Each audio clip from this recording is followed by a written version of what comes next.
Hi, welcome to my channel, Imperfect Woman of God. I had to redo my video. It's like weird stuff. Let me see. Oh, that's how my hand got on the first time. I was trying to figure out what my hand was like. Okay, excuse me. I'm gonna...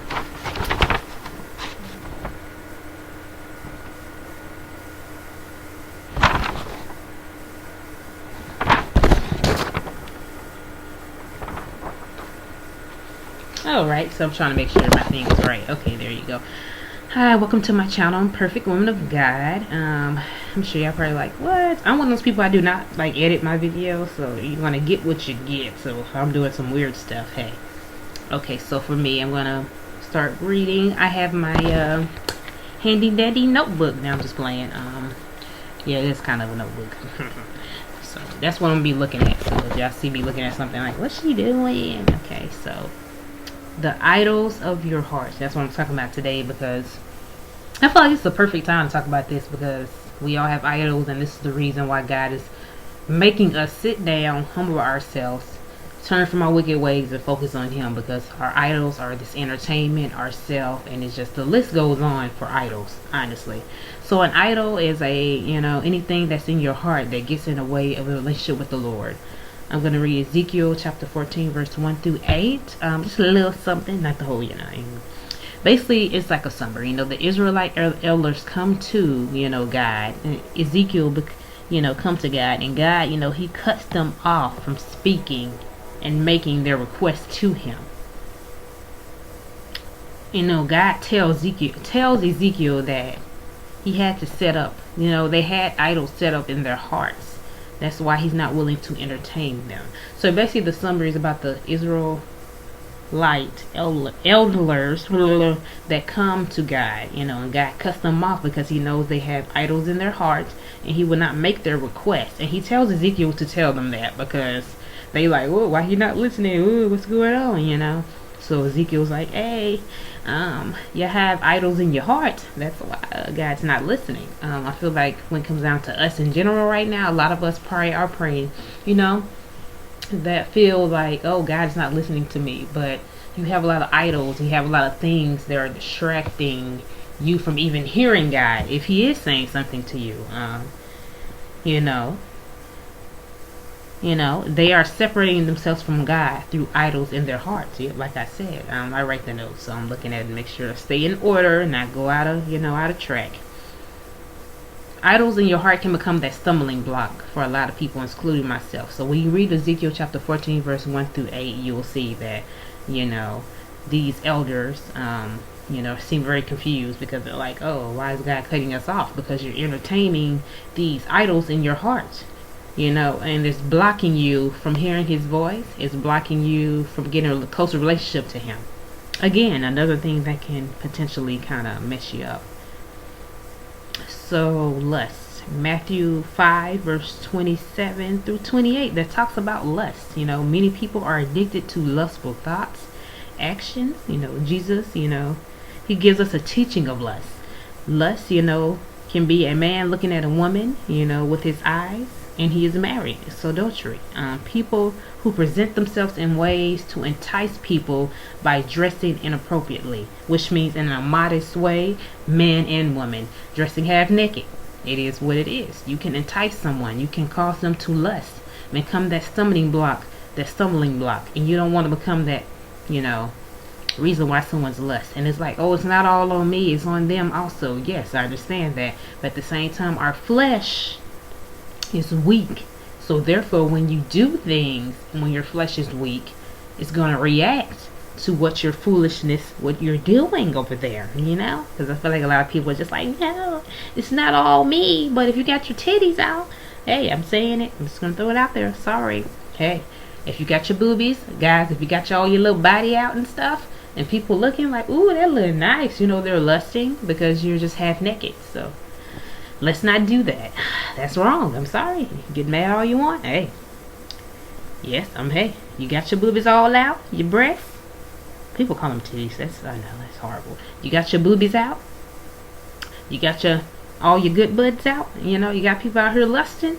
And don't get mad. Somebody be like, hey, that's wrong, A lot of people are upset with that, because we live in a world where it's like driven on lust, and where you have to embrace who you are and be who you are. Woo! You know, and that's wrong. Come on now, that's so wrong. But a lot of people, when you are living that life of lust, or you're living that life of, you know, idle way of thinking, and your heart, you don't see it as wrong. Physical idols is, you know, Exodus, you should have no other gods before me. Pretty much, I feel like everybody knows that. You know, if you've been in church like me all your life, or been raised in church, you know about that. Physical idols will be anything you spend time on, you are not willing to give up to serve, you know, God, of course. You know, any idol. Some people have Buddha and these idols where they bow down to, and they just, oh no, that's a no-no. Like, seriously, everybody knows that's a no-no, okay? Something that distracts you from focusing on God. You know, that's a physical idol. It can be a book. It can be a television, you know, physical stuff. It can be a car. Woo! It can be a telephone. Oh yeah, this is distraction for a lot of people. Ooh, money. You know, these physical idols can cause you to be can cause a stumbling block, especially money, because I feel like money really runs this world. I live in Atlanta, and it's all about that paper money, you know. People are focused on, always on their phones. I can't live without their phone. Me personally, I be sitting the phone down. I have situations where I lost my phone because I legit do not be on my phone like that. Like, I will sit that phone down for like 2 or 3, 5, 6 hours and be like, you be like, oh, your phone. And like, people don't blow my phone up like that because I don't have a lot of friends. Like, I'm gonna be honest. So I don't have people blowing up my phone all day. So I guess it's a good thing. It's very peaceful, actually. So that's why this, you know, being in the house right now, I'm very chill at this point. I really am. So let me make sure I put my hand over that thing. Oh my God. Okay, there. Anything. Excuse me, guys. I'm saying, oh my God. That's a no-no. But anything that focuses, that you focus and spend time on, is an idol. And when I'm looking at stuff, it's my notes. They can kind of get me flustered, you know, yeah, because I'm moving it around. But also, like I said, self. You know, when you focus on yourself, that's an idol. Matthew chapter 6, verse 33. Seek ye first the kingdom of God, and all things shall be added unto you. Which is food and shelter, clothing. Everything will be, anything you want, your desires, God will give you once you fully give into Him. Which I get now. And that's what, me personally, and I feel like we all should just give in to God. Just go all the way in, you know. And I know it's going to be scary because it's like we're used to being about that paper, that money, and want to enjoy our lives. You still can enjoy your life being a woman and man of God, like, but not in a way the world says enjoy your life. Okay, we attend place in our own needs.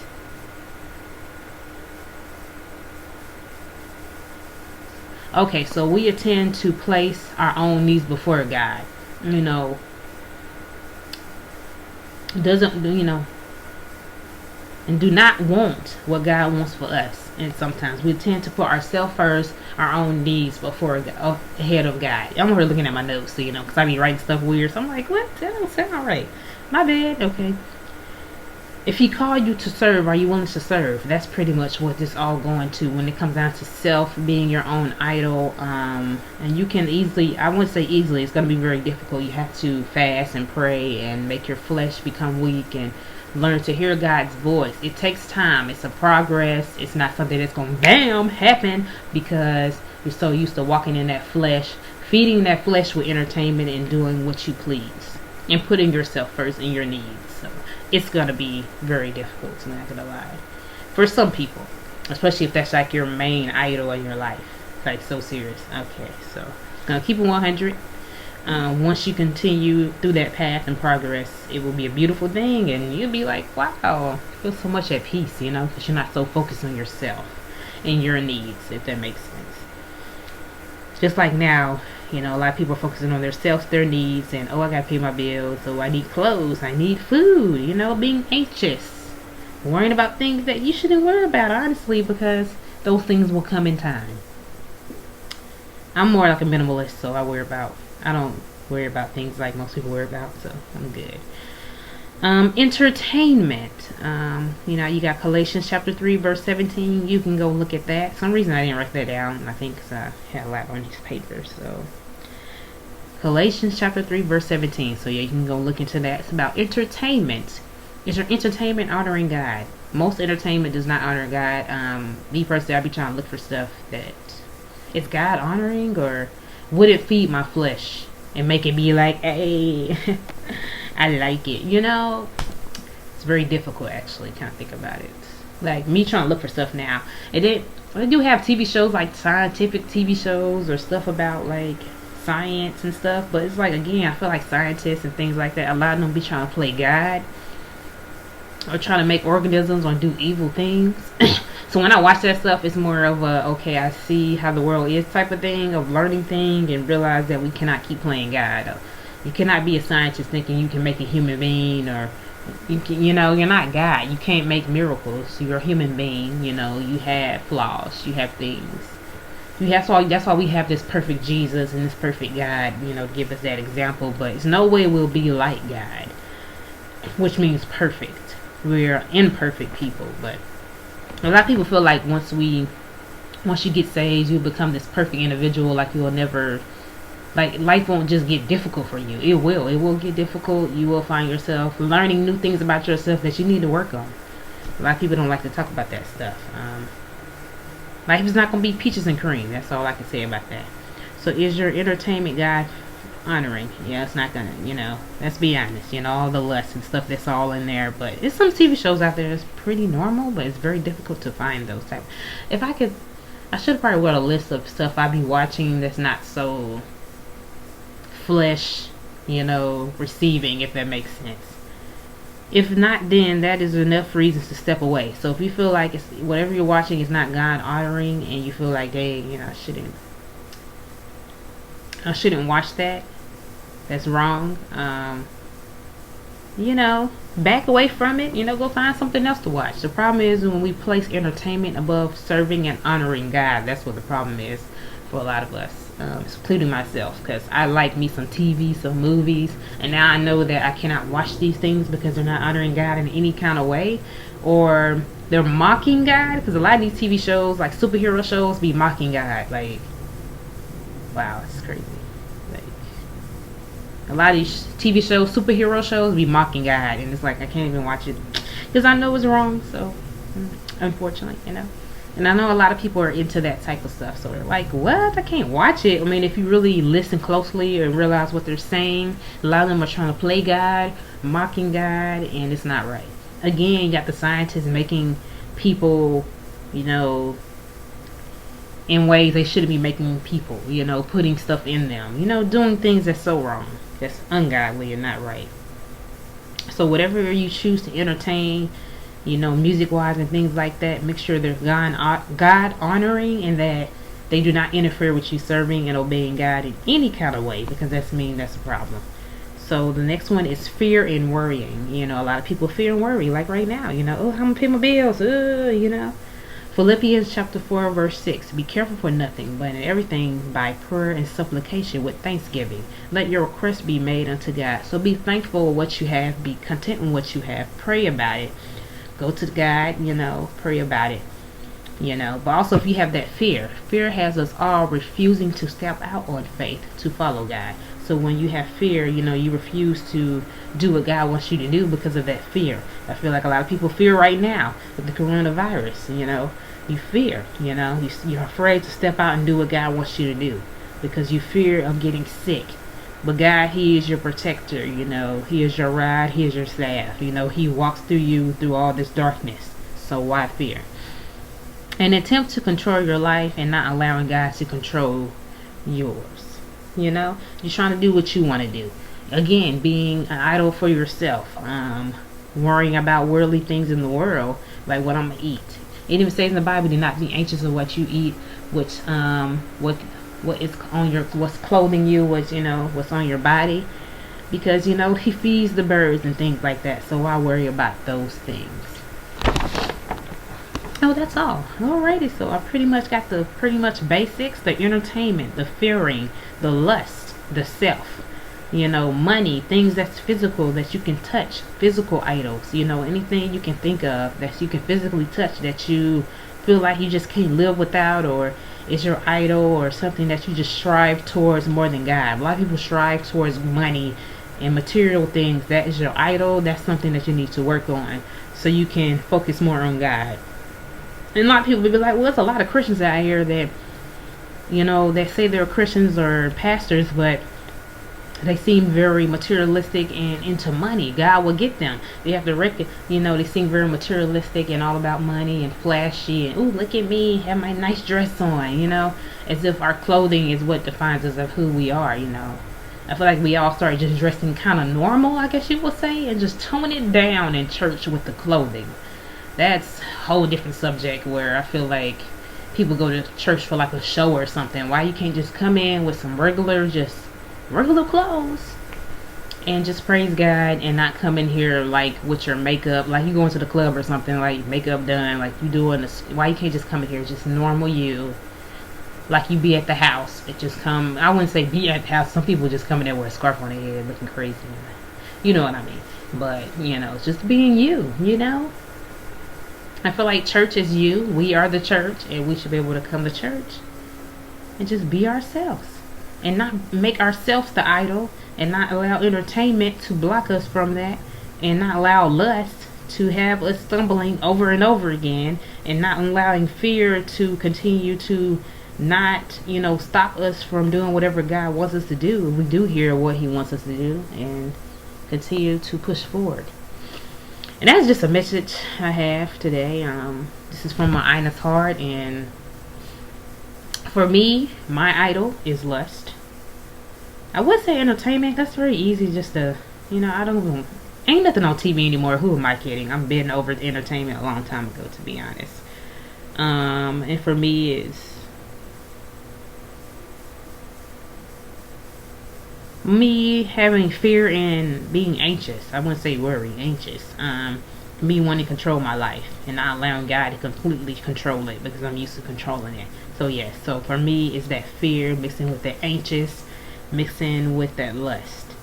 I wouldn't so much say about myself, because God knows that that's like the last thing on my list at this point, because I actually go to God and pray and be like, God, can I get a job so I can help my mom pay bills? It's not even about me, like, so serious. Or I pray about other people. So I'm becoming very selfless, and I ask God to soften my heart, and he's doing a good job with that, because I used to be a tough rock. And not in a good way. I used to be one of those tough girls that be like, you can't tell me, I'm tough. Now I'll just be all crying and be like, yay, I'm crying, and I want hugs. Like, I'm gonna hug my kids when I have children, and I actually want kids. I used to be, I don't know, I used to be very terrified. Like, I don't want no kids.